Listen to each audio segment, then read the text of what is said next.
Our next performer is a stand-up comedian. He has been here multiple times. He came here all the way from Boca Raton. No, he's not Spanish, but I am. That's how I'll pronounce it. We've got Juda up here to the stage doing some stand-up comedy. Can I get Juda? Oh, the chair.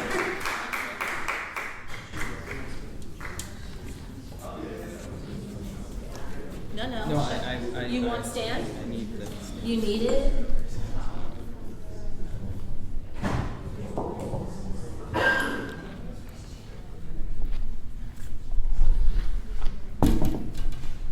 Feel threatened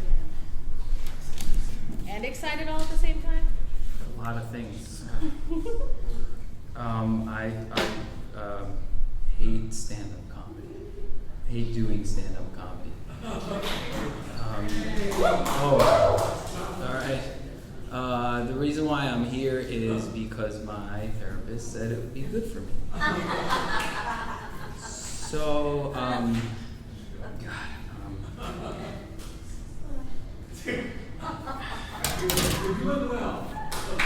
Thank you.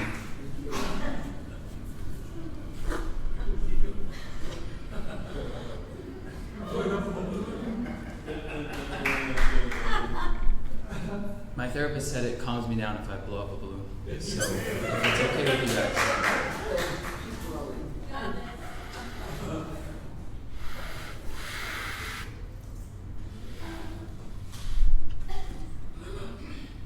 My therapist is really great because he takes my insurance and he takes all of my bullshit. So he's perfect for me. And really, honestly, the balloon thing was really helpful. It really calms me down. It relaxes me. So I think I'm gonna be okay. Let me get to what I was saying. Oh shit! Oh my god. That was my last balloon. You want to blow some bubbles? I got bubbles.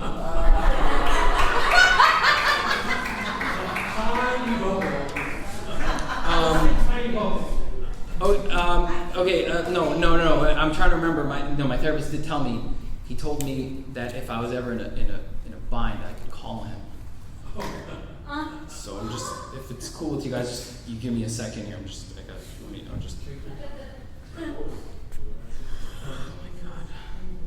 Hi, Dr. Feinberg. Hey. Hi. You're in the middle of dinner. Okay. At your grandmother's 90th birthday party.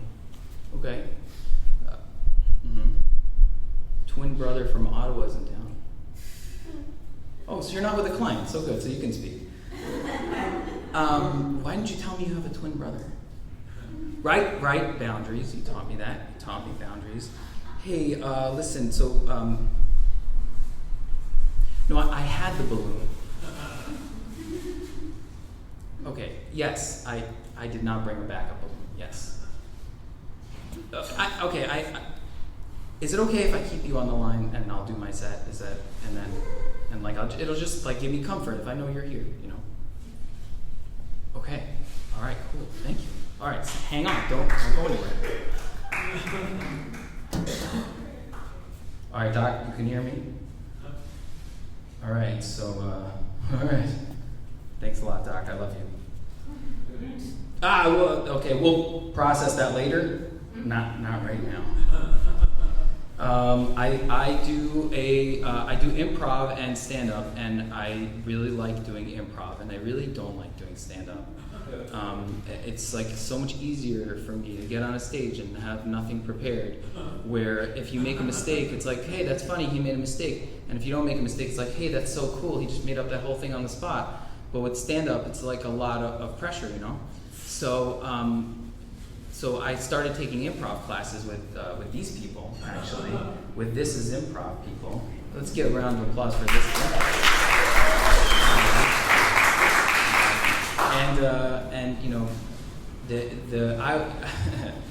I was for a long time I didn't tell anybody about the fact that I was doing improv because I was a little embarrassed about it.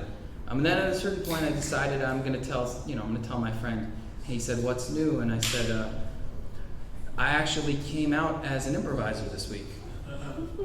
And he said, listen, Judah, don't take this the wrong way, but we kind of always suspected. And then when I thought about it more, I was like, maybe Uncle Bob was an improviser.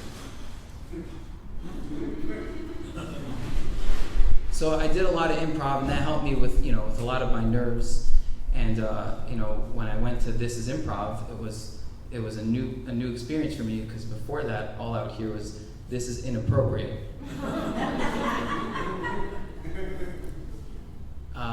But my improv teachers, Alex and Angelica, were very patient with me.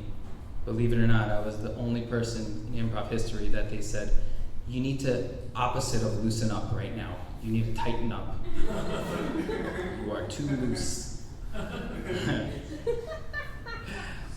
But that, as a kid, my teachers were not as patient as my improv teachers were. They were always like, "Judah, sit down. Judah, don't touch that. Judah, put your pants back on." I was terrible. I was a terrible student. I was a terrible student when I was a kid, but recently I went back to school as an adult, which is cool, and I'm very close to graduating. Yeah, thank you.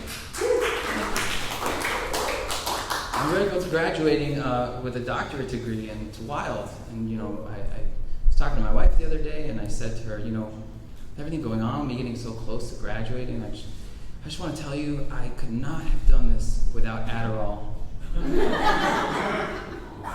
Do you have any? Because I'm out. Oh, boy. I think it's going okay so far.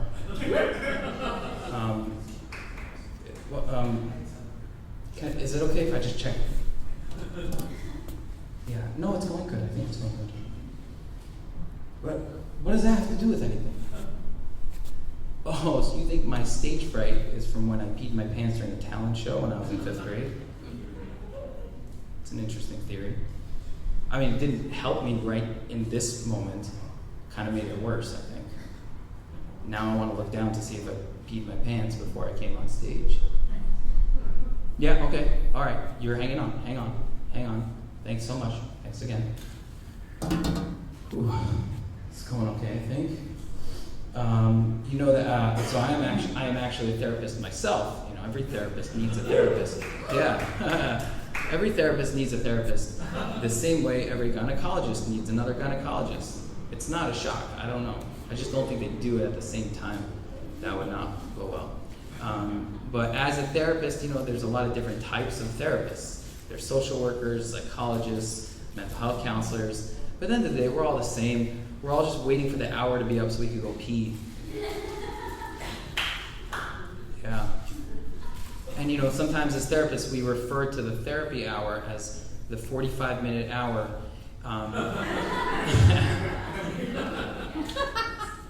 Well, I think it started out as an hour, and then the therapists got older, so they shrank it a little bit, and then by the time they were really old, it was like 9 minutes.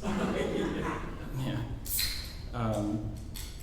One of the things that drives me kind of crazy as a therapist is that a lot of corporations will put out ads using the word addiction.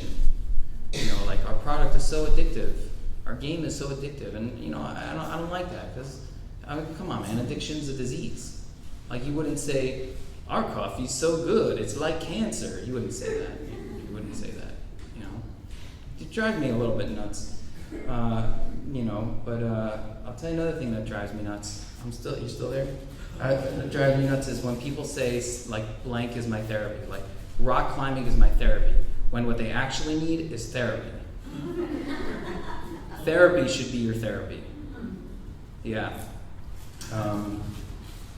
Well, I was talking to my therapist. He's going to hear this. I see my therapist over Zoom, and I was telling him I'm afraid of doing stand-up. And he was like, fear. This is what he said to me. Fear is just an idea in your mind that limits your body. And I was like, "Are you on Instagram right now?" He's like, "No." I was like, I just see you like that post. Therapists on Instagram. But that made the hour of therapy a full hour because they were able to pee without their clients seeing. I'm saying? So as my specialty is actually sex addiction. And that's not a joke. That wasn't. You could laugh at it. You could laugh at it. It wasn't a joke. It wasn't meant to be a joke. My specialty is sex addiction, and people want to know what that is. They're not sure what it is, so I tell them, I'm a reverse prostitute. You know, they also say that prostitution is the oldest profession. That means that they sold sex before they sold sandwiches. Like, you could go to a brothel before you go to a bakery. Right?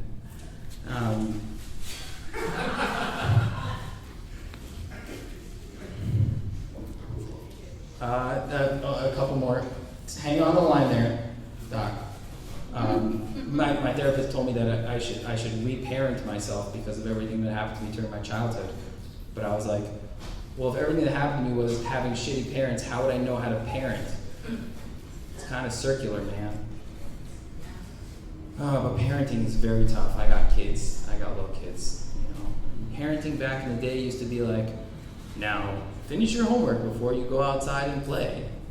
And today it's like, now finish your therapy homework before you watch your porn. It's changed a lot. The world has changed a lot. Yeah. They didn't like that last one. Thank you so much, Judah!